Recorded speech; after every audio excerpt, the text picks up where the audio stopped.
Et après une décennie de présence des marraines de quartier sur le terrain, une évaluation de leur action a été faite. L'étude a été conduite par une équipe mixte de chercheurs du Canada et du Sénégal dans le cadre d'un projet d'autonomisation des Badianougor. Il s'agit de permettre à ces actrices communautaires d'améliorer leur situation grâce à des activités génératrices de revenus, nous dit Oumar Diaw. Les marraines de quartier sont aujourd'hui des actrices incontournables de la santé communautaire. Un projet d'étude mené par des chercheurs sénégalais et canadiens a permis de mettre en lumière leur estime de soi avérée. Une image positive d'elles-mêmes pour pouvoir accompagner les femmes qui sont considérées, par exemple, comme des femmes vulnérables et les jeunes filles qui sont considérées également comme des jeunes filles vulnérables. Les verbatims recueillis auprès de leur communauté d'intervention ont montré l'impact des actions bénévoles des Badianougor dans l'amélioration de la santé de la famille en général. Après plus d'une décennie, se pose la question de la motivation. C'est reconnu socialement comme un travail.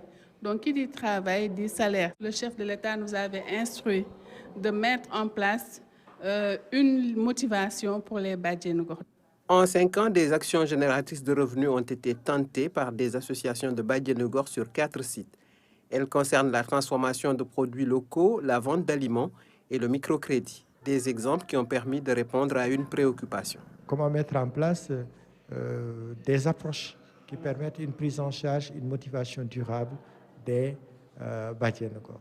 Donc c'est dans ce cadre-là que ce projet a été mis en place. Une multitude d'expériences pour trouver un modèle pertinent permettant d'autonomiser économiquement les Badianougor qui continueraient leurs activités au sein de leur communauté.